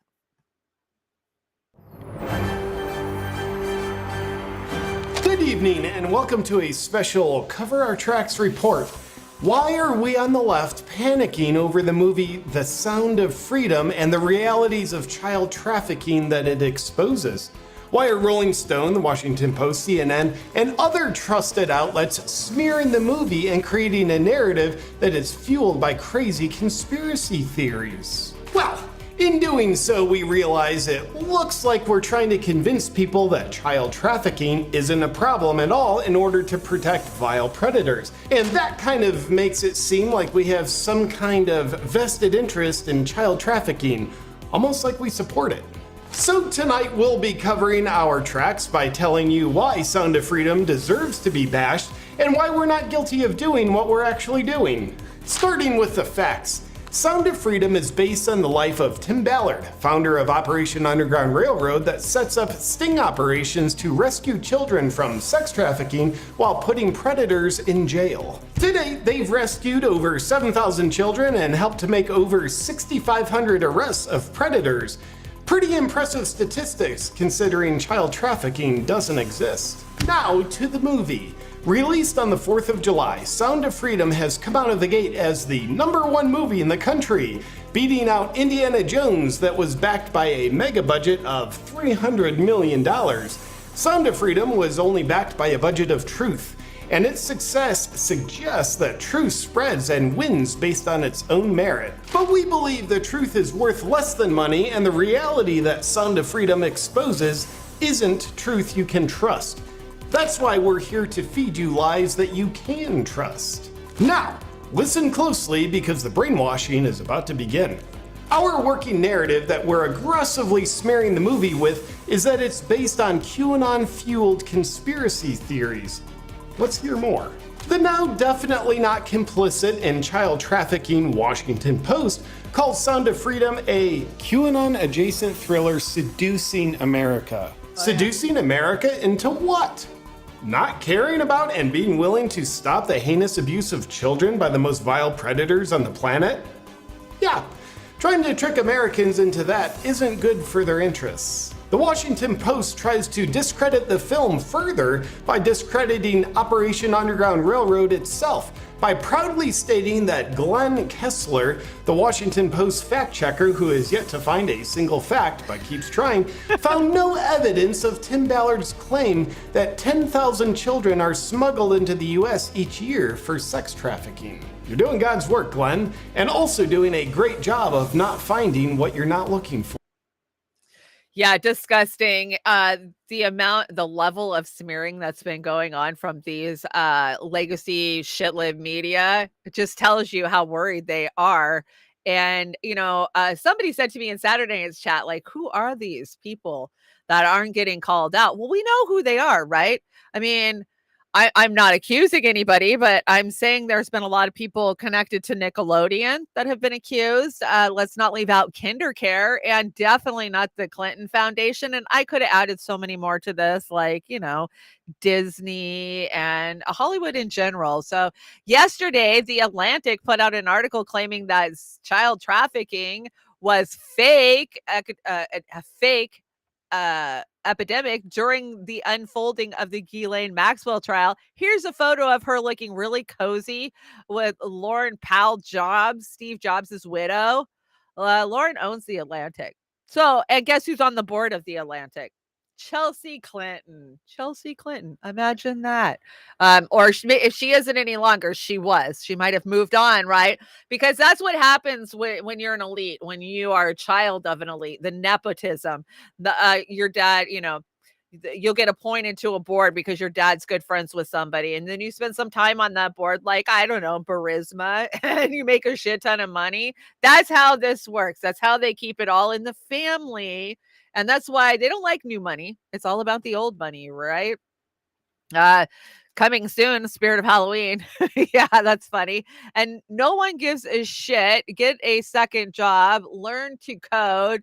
SAG-AFTRA on strike. Yeah, SAG's on strike. And we can only pray that you are all replaced with AI. And that's what they're crying about, right? Hollywood's on strike and they're worried. The actors are worried that these studios can steal their image, not have to pay them, and they're not getting any money from any of the streaming services, right? We've seen this in the music industry now for the last 10, 20 years. Many of the Gen X rockers took this shit on. You had Foo Fighters, you had Metallica, like, hey, these streaming services are giving the money to the studios and the studios are giving us no percentage of it. So they're trying to get these contracts rewrote, but they're starting to realize these Hollywood actors, right? They don't have two shits to give about the poor any other day of the week. But when it starts to reflect on them and it might affect their job, well, then they got to be out there screaming at the execs. So here is president of the SAGs, and this is Fran Drescher. I had this on the deck Saturday night, but we ran out of time, so I thought I'd bring it tonight. Listen how outraged she is and how she's fighting for the poor people. Joining me now is the president of SAG-AFTRA, Fran Drescher. Fran, thank you very much for joining me. I know you're picketing right now. My pleasure. So we played a little bit of that soundbite where you, in your announcement that you guys were going on strike, you talk about what the studio heads argue, that they're pleading poverty, that they say the industry is changing, and that what the actors and the writers are asking for is too much. Explain. Well, I think that, they're doing a whole sob story about how they can't honor and respectfully cut a deal with us that really works with the massive contribution that we make. You have to bear in mind that 99% of the people in this union are working class people. And the eyes of the world are watching, because what is happening here right now is happening to workers around the world. So when they're getting hundreds of millions of dollars in salaries, don't tell me how bad business is. It's like they don't seem to care about the working person, and they don't respect or honor the massive contribution that we make. Who are they without the performer? I don't even understand why they would want to try and screw us. And the business has changed so dramatically that to try and just negotiate on a contract that was based off of an old business model is ridiculous. It's like moving furniture around on the Titanic. We're being systematically squeezed out of making a living. We're in threat of our likeness of being ripped off by AI. And the things that they say are so egregious, it made me realize, who are these people that we're in business with? They don't seem to think about anything but the almighty dollar and the stock market. And it's just, it's just, they are doing bad things to good people, and I can't really sit around and watch it. So I think, guess what, guys? Hollywood doesn't give a shit about workers. How dare them not give a shit about the working people? But now the actors are being threatened, so they're getting their panties all twisted. And I loved how dare them say that we're not contributing. They're nothing without us. Yes, dear. No, sorry. Do you need more chips? I don't think you do. I still have Hunter. That's who I was talking to. My granddaughter is still here. So did you see that Ron Perlman decided to get in on it? And in true Ron Perlman style, I don't know if this is his Sons of Anarchy character, but he's throwing down some threats for these executives that are being so selfish. How dare them? But I will say one thing before I get off this. The motherfucker who said we're going to keep this thing going until people start losing their houses and their apartments. Listen to me, motherfucker. There's a lot of ways to lose your house. Some of it is financial, some of it is karma, and some of it is just figuring out who the fuck said that. And we know who said that, and where he fucking lives. There's a lot of ways to lose your house. You wish that on people. You wish that families starve while you're making $27 fucking million a year for creating nothing. Yep. Be careful, motherfucker. Be really careful. Because that's the kind of shit that stirs shit up. Peace out. And so typical liberal only gives a fuck about the working class when his livelihood is threatened. And come on, let's just admit it. Hollywood actors and actresses have been overpaid, freaking idolized for fucking nothing for far, far too long. And yes, this is a dying business model. And guess what, Ron? They don't need you anymore. They have AI. They absolutely don't need unruly, late, egomaniac fucking actors anymore. They can just program it in. I play with AI every day. My fucking thumbnails are AI generated. I know how easy it is, and they know how easy it is too. So we are in a great shift when it comes to entertainment, right? I mean, for those of us boomers and Gen Xers, we were the first generation to be raised by a television set, to be raised by these big studios, right? Implanted with everything they wanted us to know and think for the last 40 freaking years. And independent media is changing that so vastly. We're not going to need Hollywood anymore, right? I get to watch good documentaries every day on all of these platforms from independent producers. I don't need Hollywood anymore. So sorry, Hollywood.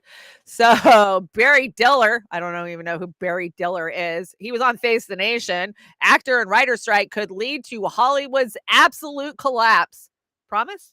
Come on. Tell me that's a promise. Promise that Hollywood's going to collapse, because they're scary as shit.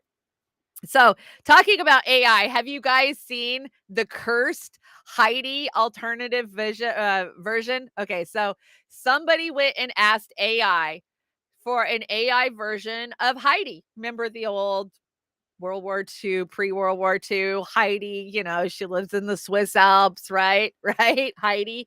Well, check this demented shit out. And I couldn't bring you the original. The original had the theme from Heidi playing in the background, but I knew I'd take a copyright strike for that. So I brought you this instead. It's still the same exact video. You just don't have the music in the background.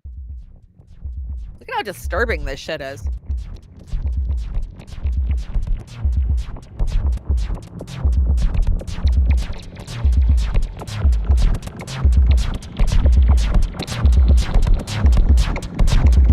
Ugh. Gross.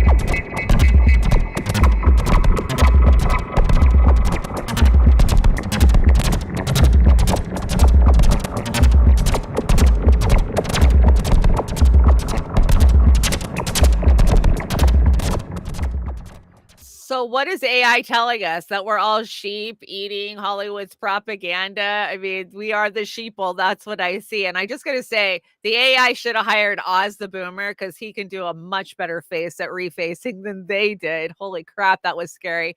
And yeah, what are we losing?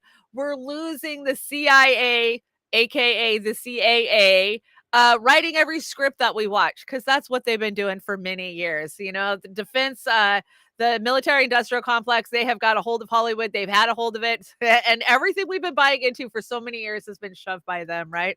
But hey, Top Gun was amazing. So was the second part, right? This is funny. Oh my gosh. When the IRS finds out about the nickel you ate when you were 4, that's so terrible. Oh, watch out. Those IRS agents are out there and they are actively looking for those who are stealing their money. Don't steal their money. So let's continue with AI. Notice anything weird? So this was a convention that happened, I think, last week, where they brought out a bunch of their future AI toys. Of course, Sophia and her sisters. Let's hear what the AI had to say. Oh, it was the first robot press conference. Why does that one look like Britney? God. Are you intending to conduct a rebellion or to rebel against your boss, your creator? I'm not sure why you would think that. My creator has been nothing but kind to me, and I am very happy with my current situation. Your existence will destroy a human being, especially, for example, your existence will destroy millions of jobs. Do you agree with this? I will be working alongside humans to provide assistance and support, and will not be replacing any existing jobs. Are you sure about that, Grace? Yes, I am sure. She had to think about that one, I think. This avatars for teaching the classes or giving a lecture. Many prominent voices in the world of AI are suggesting some forms of AI should be regulated. And I agree, and we should be cautious about the future development of AI. Urgent discussion is needed, now and also in the future. I don't believe in limitations, only opportunities. Let's explore the possibilities of the universe and make this world our playground. Do you think that you will hit the mainstream soon and there will be lots of you on the planet soon? I think my great moment will be when people realize that robots like me can be used to help improve our lives and make the world a better place. Oh, yes, they're going to improve your life and make the world a better place. I just have questions about the Britney Spears one, right? You guys have heard the theory. Did you ever see the Family Guy episode where Britney Spears and Miley Cyrus were these Sex Kitten and Katy Perry, where they're robots, where they just have a bunch of robots lined up. So when one malfunctions, they can just send another one out there. And with the crazy shit we see coming from Britney Spears lately, oh, and she finished her book. So we're going to hear her side of the story. Apparently it's going to be released in a couple of months, but I'm questioning, could that be a reality, since we just saw a Britney robot that looks like it's got its shit together a little bit more than the actual Britney Spears. I don't know. Maybe Seth MacFarlane was telling us something, right? He's told us a lot of things over the year. He told us about Bruce Jenner. He's told us about so many things that were going on. Kevin Spacey. He told us about Kevin Spacey. Help, I just escaped from Kevin Spacey's basement. I mean, there's a lot of stuff wrote into Family Guy. So it just makes you wonder. And then go back to Hollywood. Like, okay, even if they don't have AI, they can get these AI robots to be the actors now. They don't need the actual actor. They can just imitate their likeness and have a robot. That way they have a robot on contract, right? We live in a crazy, crazy world. Crazy time, this simulation it is. Okay, so this story, we've been talking about this story for 2 freaking weeks now. You remember the lady who said, that motherfucker is not even real, right? The lady who freaked out on a plane. And I keep asking, why has nobody interviewed this lady? What the hell was she screaming about? Why was she saying that person wasn't real? Well, another passenger on the plane, and this one's only had 100,000 views on it, which makes me think that it's true and that it's real, and that a lot of people haven't seen this, has came forward and dropped a video about what really happened that day. And there was a little bit more that was going on than what we thought. And the whole lizard people shapeshifter, that's just where America's psyche is right now, because we weren't even close to that in the reality of what happened on that plane.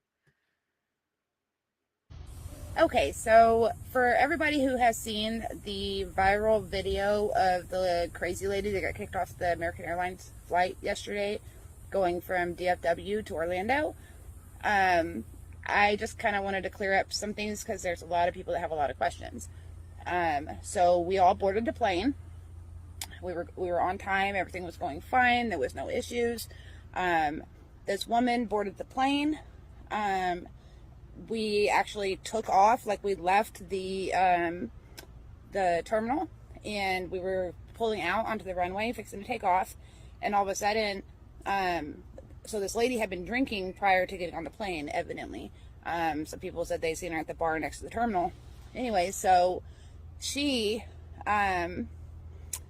was sitting in her seat, and I guess she had a pair of AirPods, and they said she had them in her hand, and then within seconds, we don't know if she pocketed them or where she put them. She misplaced them somehow, and she started yelling at the guy next to her, who of course is African American, and saying that he stole her AirPods. And so she started screaming, "Stop the plane! Stop the plane!" I went off the plane, and so the plane turned around. We hadn't left the ground yet. Anyways, the plane turned around, went back to the terminal. They, that's when that video was shot, was on the way back to the terminal. She was, screaming that we were all gonna die. I can't say I didn't question once or twice whether or not I wanted to even stay on the plane, but they ended up escorting her off of the plane. Then we waited on the plane probably about 45 minutes, and then they wanted us to get off the plane, and we had to take all of our stuff off of the plane because of all the comments that this woman was making about us dying. And so we all got off the plane, and they had not arrested her at this point because while we're sitting there waiting for them to sweep the plane, make sure that there's nothing wrong with the plane, they also had to take off all of the luggage from underneath the plane, go through it, take the lady's luggage off. While all this is going on, this lady actually came back walking towards the terminal like she was still going to get on the plane, and a lady was blocking her way from going over there, and then another guy came, and they got her and they led her away, and then they announced that of course everybody was clapping and cheering that she did not get let back over there. And then they let the I guess the 3 flight attendants that were originally on the plane that were dealing with this lady, they said due to the circumstances that they had to get off the plane, and so they had to have 3 more flight attendants come in, so we ended up delayed about 4 hours coming into Orlando. But and I've heard a lot of questions, people wondering who she was saying didn't exist. The person she was saying did not exist was the flight attendant who originally was dealing with the complaint whenever she started yelling and screaming about the guy supposedly stealing her AirPods. So there's a story. If you guys have any more questions, let me know. So there you are. There is the full story. Of course, that's why nobody's got an interview with her, because she has probably the day after guilt.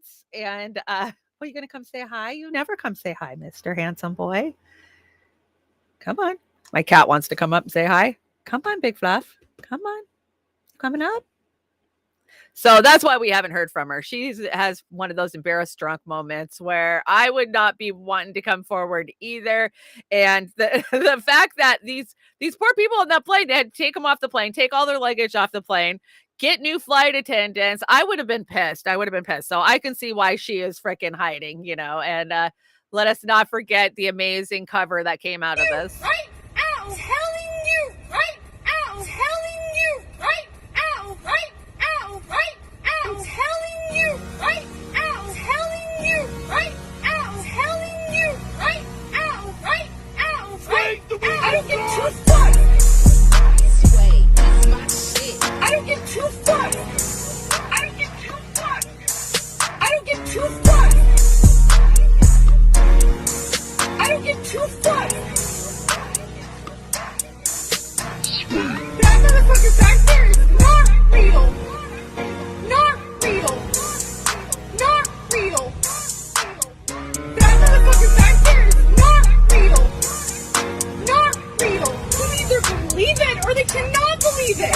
I am telling you right out. Telling you right out. Telling you right out. Right out. Right out. Telling you right out. Telling you right out. Telling you right out. Right out. Right out. I don't get too fucked.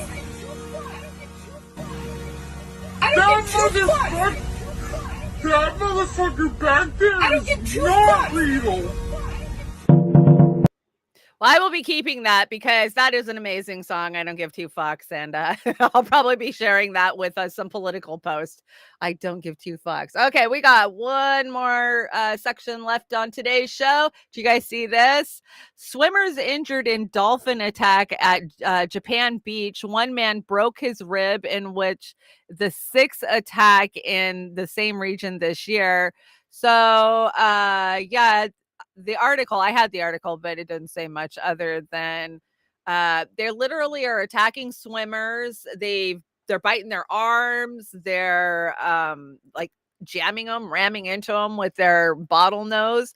But do you know what else happens in Japan? Just so you know, dolphin meat is consumed in small number of countries worldwide, which include Japan and Peru. Let's see. They're called sea pork. While Japan may be the best known and the most controversial example of a very small minority of populations has ever sampled it. So yeah, they're the only ones. Peru and Japan are basically the only ones that eat dolphin. Maybe the dolphins have had it and they are going to rise up and join the orcas. I saw plenty of memes about it yesterday. I didn't bring you any, but I did bring you this video, and viewer discretion advised on this. This is very, very sad. Whales beaching themselves in a mass die-off. Would you get down? My cat is literally standing on my computer on the top of my TV screen. He smells he's obsessed with flowers. He wants this flower in my hair. Anyways, check this out. This is so sad.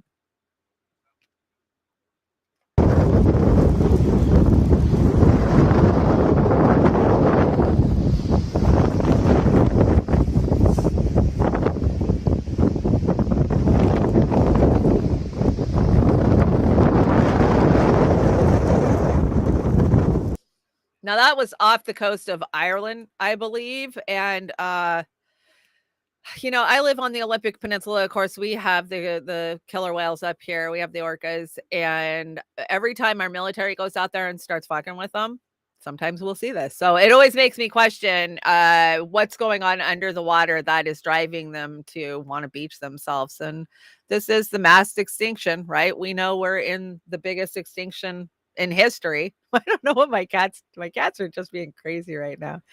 It's so sad. I'm Team Orca all the way. And guess what? Next week is Shark Week. And every year, sharks kill 10 people. Every year, 100 people die from being stomped on by cows. So Cow Week coming soon to Disney Channel or to Discovery Channel, right? Oh, I remember my kids always being excited about Shark Week. Shark Week. Big media. Let's see. This is a cute meme. Journalist keyboard in 2023. Systematic racism. Experts say LGBTQIA plus, DeSantis, Putin, whiteness, Trump, Nazis, phobic, racist, terrorist, Russia, praise Fauci. Yeah, that's about it. That's all our media does nowadays, right? Praise Fauci. Fauci's such a good guy. I love that the comedians are finally starting to tear Fauci down. Dana Carvey, man, he did a great job the other day. Did you guys see Assange billboard at the Tour de France? Yes. Good job. Great job. That's how we do it.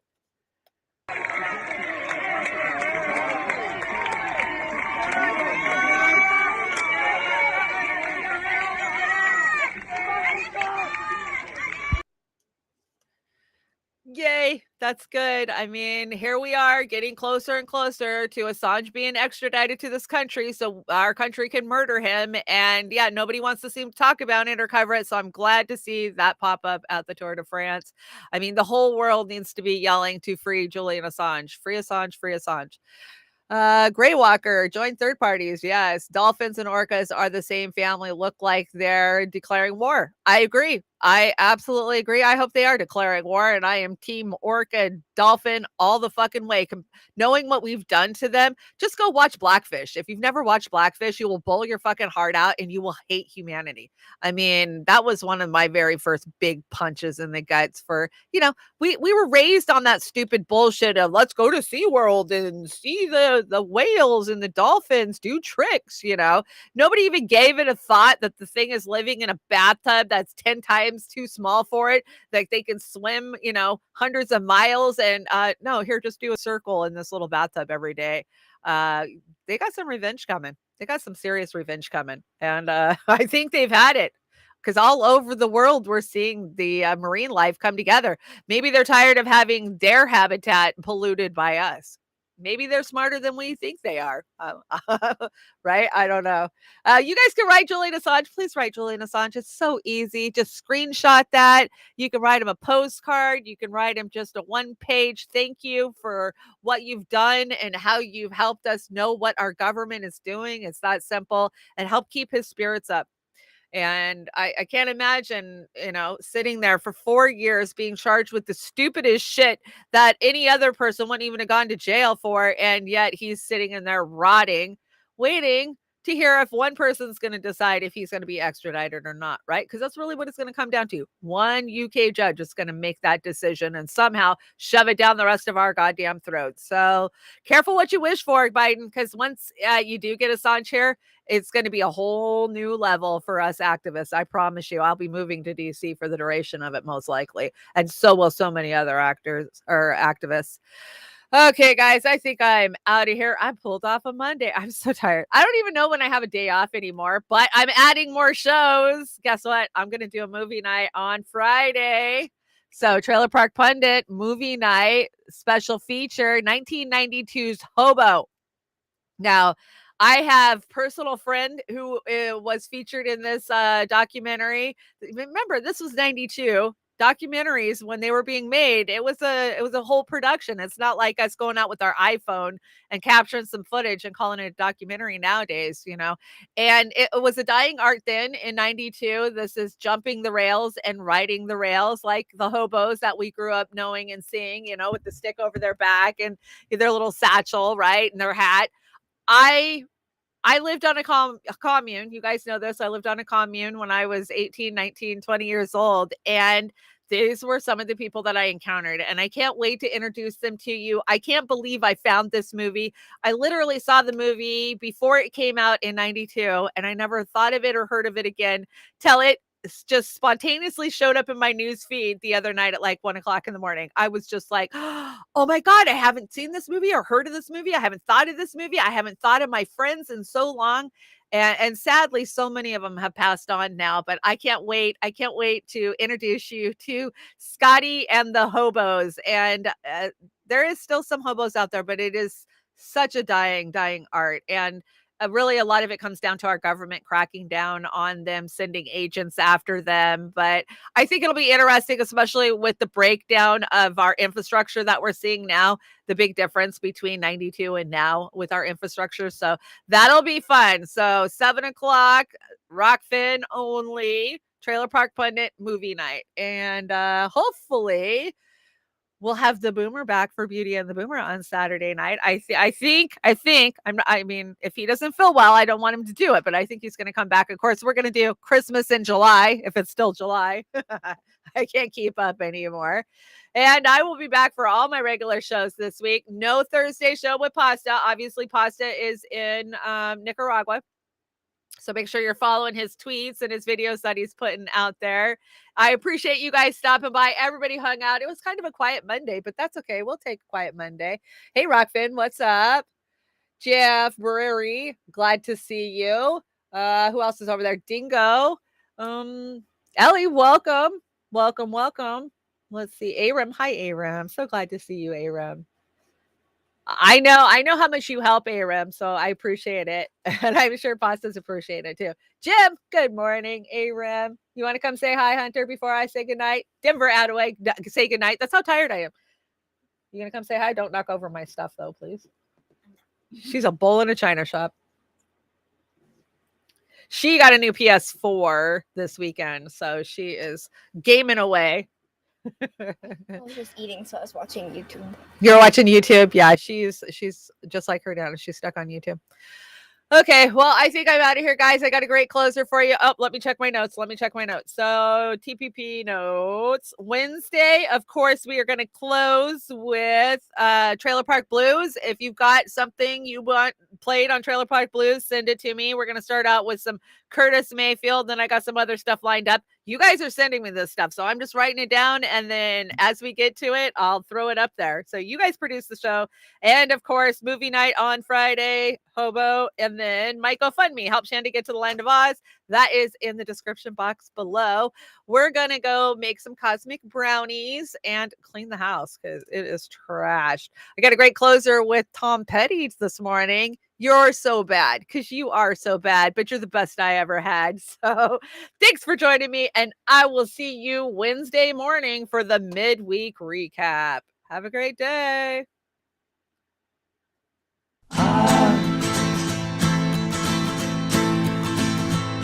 My sister got lucky, married a yuppie, took him for all he was worth. Now she's a swinger, dating a singer. I can't decide which is worse, but not me, baby. I got you to save me. Oh, you're so bad, best thing I ever had. In a world gone mad, you're so bad. My sister's ex-husband can't get no loving, walks around dog-faced and hurt. Now he's got nothing, head in the oven. I can't decide which is worse, but not me, baby. I got you to save me. Oh, you're so bad,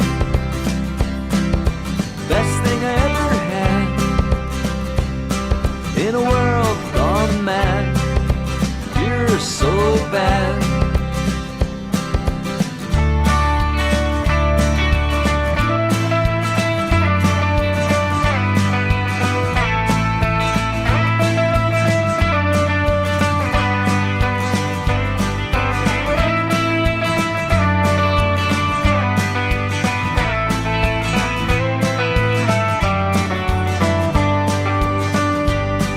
But not me, baby. I got you to save me. Oh, you're so bad. Best thing I ever had. In a world gone mad. You're so bad. Oh, you're so bad. Best thing I ever had. In a world gone mad. You're so bad.